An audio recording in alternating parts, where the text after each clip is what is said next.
In today's video, I'm going to be sharing with you how I got my breastfed to sleep toddler, who was 2 years old, to fall asleep independently and start sleeping throughout the night, all without doing the cry it out method.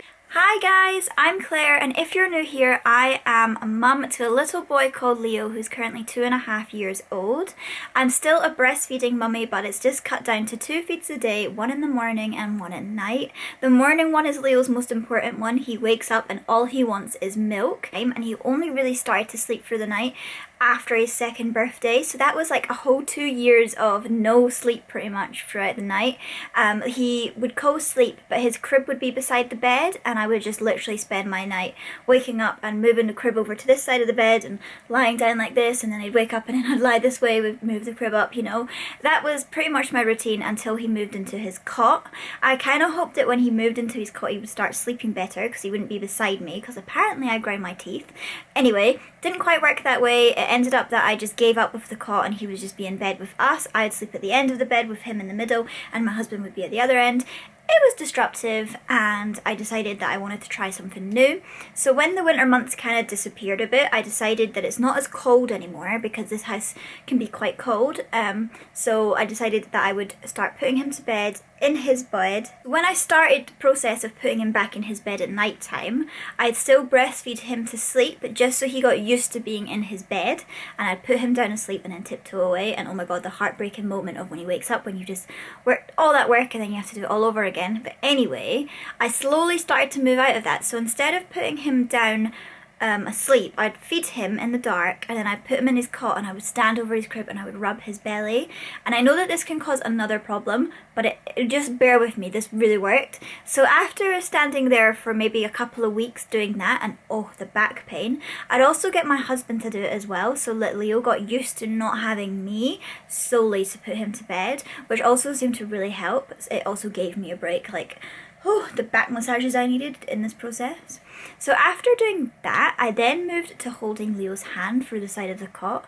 So I'd feed him, put him down, and then I'd hold his hand and he would fall asleep with the comfort of knowing that my hand was there. Now what slowly happened over about a 3-week period of doing these exercises, Leo started to sleep through the night a bit longer. So instead of going to bed at 9 o'clock and then waking up at 12 or 1, he would go through until 3 or 4, which I thought, wow, that's amazing. And it probably wasn't until about 6 or 7 weeks in that he woke up at 7 a.m. and I was so excited that he'd managed to sleep that long. And then after that, it was a bit hit and miss, and there's also a few other factors that I'm going to get into in a minute, but he then started to go from 7 to 8 to sometimes half 8, so it's just like, yay, it's amazing. So it wasn't a quick process, and I know you're probably watching this as a very sleep deprived mum, but trust me, this process is gentle, there's no crying it out, it's all very plain sailing. Some of the important factors that I feel really helped is Leo needed to appreciate me being there. So I would, if he was being silly and he wasn't wanting to sleep and he was standing up and talking while I'm trying to hold his hand or rub him, I would leave the room for a minute, which would get him a little bit upset, but not enough to be like crying it out. And I literally just stand outside his door and like count to 10, and then I'd go back in. I'd be like, if you want mommy to stay, you need to go to sleep now. And often that would really work, and it would be enough to make him realize that, okay, mummy's leaving because I'm being silly in my bed, so if I'm good, mummy will stay and hold my hand.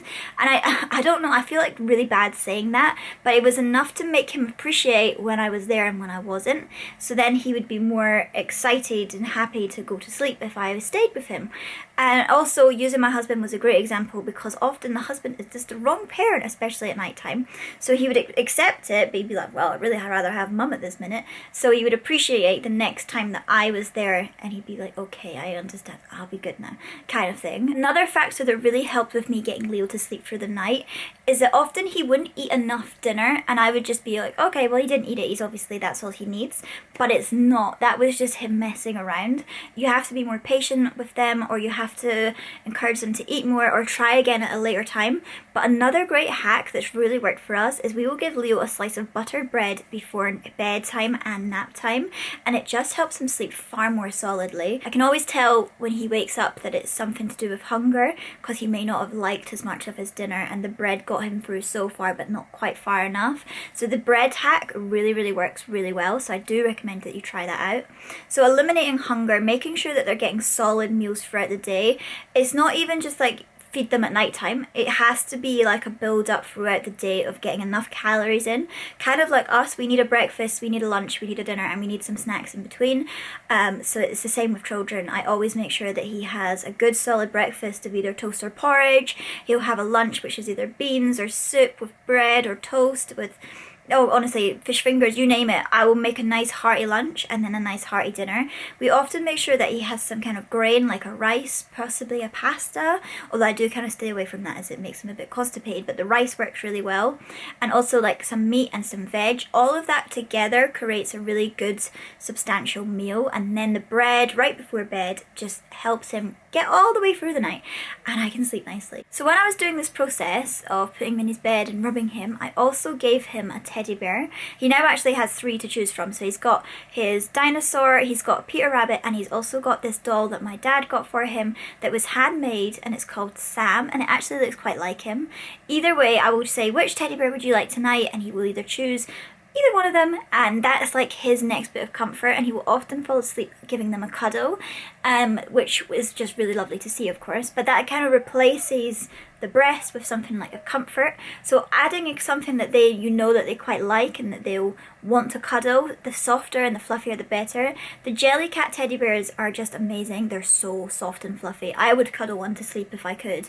So we did go for a dino, which was Jellycat, and he does really like dino, but kind of recently Peter Rabbit's kind of like taken in there. And I had a baby blanket that was mine when I was a baby, and I gave it to Leo, and it's also Peter Rabbit, funnily enough. And it's blue because my mum didn't want to jinx the fact that I was going to be a girl, because in those days like scans weren't amazing. So she's like, if I get a pink one it'll be a boy, so if I get a blue one it'll be a girl. So luckily it works out well because Leo loves it. So he also has his blanket and his Peter Rabbit to have as his comfort. We went through a period of sleeping through the night for about 4 months, and then at the end of it, I was like, yay, I've completed it, and I was going to make this video. He started to wake up again. So I'm like, okay, well, I don't really want him in my bed. He didn't want to be in the bed. We tried that one night and it was really disruptive. So what I do now is if he does wake up, I'll come in with his cup of water and I'll let him have a few sips, because sometimes you wake up because you're thirsty, and this seems to really do the trick. So I'll just come in, I'll give him a sip of water, and I'll say, right, Leo, it's not morning time yet, okay? So you have some water and then you go back to sleep. Here's your Peter Rabbit, and I will see you in the morning, okay? Night night, I love you. And then I'll just close the door and he'll be asleep again very quickly, and he can do it all by himself. But I'm saying this all from my head, so there's so much information and I keep forgetting. But okay, so when I moved on from the hand holding, I then started to tell him, Mummy needs to go to the toilet now, okay? But you just go to sleep and I'll see you soon, or I'll see you in the morning, night night. And I'd close the door behind me, and for the first time ever I was able to click the door shut, because when I was like putting him down quietly and trying not to wake him, I wouldn't ever shut the door. So he'd be more likely to wake up from any noises in our stair or anything. So now that I can click the door shut, it's that kind of barrier of sound that's perfect. And honestly, it's so great that he's now sleeping independently. So for about a 2-week period, I told him, Mummy's just going to the toilet, I'll see you soon, okay? And he would just fall asleep and forget that I'd gone out to the toilet, and that was like amazing. So from hand holding to falling asleep independently but having a hand to hold, to then falling asleep totally with me out of the room, that is when it really started to work out well for us. He could then sleep through the night solidly. The next thing is, don't rush it. It's gonna take time, and I know myself where I've been so tired and just so stressed, and I'm like, I just want you to sleep that I can sleep for the night. But it does happen, and following a gentler process is often a better idea. When Leo was about 8 months old, I was really talked into trying the cry it out method, and I really regretted it. We did it for 3 days and it just felt like hell. And as well, it made Leo extremely clingy.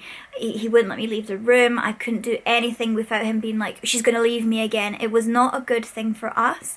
I know it works for some people, that's just my opinion. I didn't enjoy it, and I felt like it gave Leo trust issues where he couldn't trust if I was gonna come back.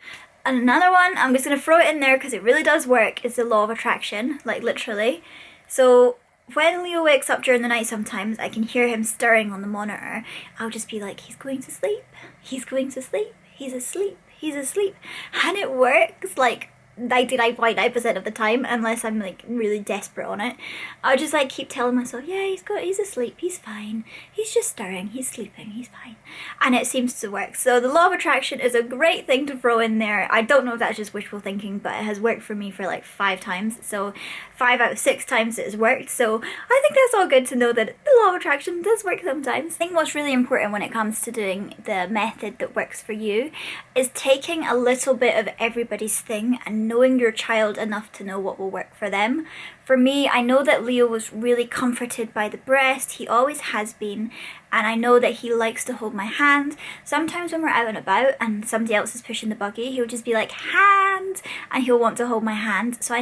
One other thing, I joined a breastfeeding group and it kind of made me lose hope, because when I asked other mums how they got their toddlers to stop breastfeeding through the night, a lot of them were like, my child's still 3.5 and they still have to be breastfed to sleep, like I'm pulling my hair out. And I'm like, oh my god, is that gonna be me? Like, so don't read horror stories, just be positive and believe that you can help your child learn to fall asleep independently, because it can be done, and when it is done, it's lovely. Honestly, I love sleeping now, and when my sleep's interrupted, I'm like, how did I ever do this before? And then when we're like talking about having another baby, and I'm like, I just got my nights back, like, I don't think so. Anyway, I would love to have you as a subscriber. Please do consider subscribing to stick around for more. I post on Tuesdays and Thursdays, and you can just totally rely that my videos are going to be there, because I love making them and I love editing them just for you guys to watch. And I will see you all in my next one. Good luck with getting your little one to sleep for the night. I am sending you all my sleepy vibes to get you that sleep for the night that you need. Bye guys, see you in my next one.